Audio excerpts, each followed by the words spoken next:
Hello everyone, welcome back to GearUpWindows.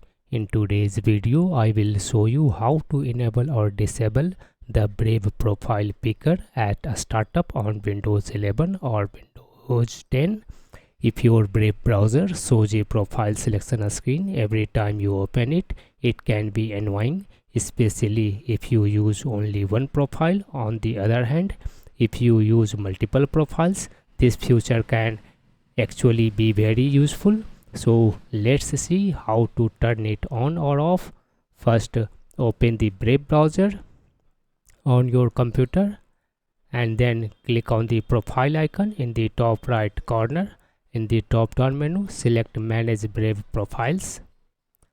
At the bottom, you will see an option Show on a startup.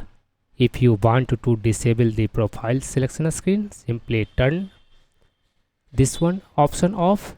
Once disabled, Brave will open directly with your last used profile. If you want to enable it again, just go back to the same settings and turn the toggle on.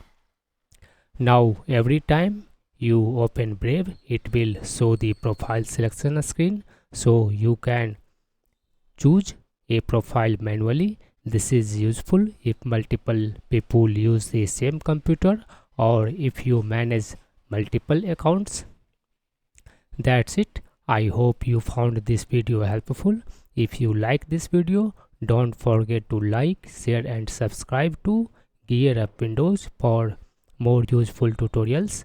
Thanks for watching and I will see you in the next video.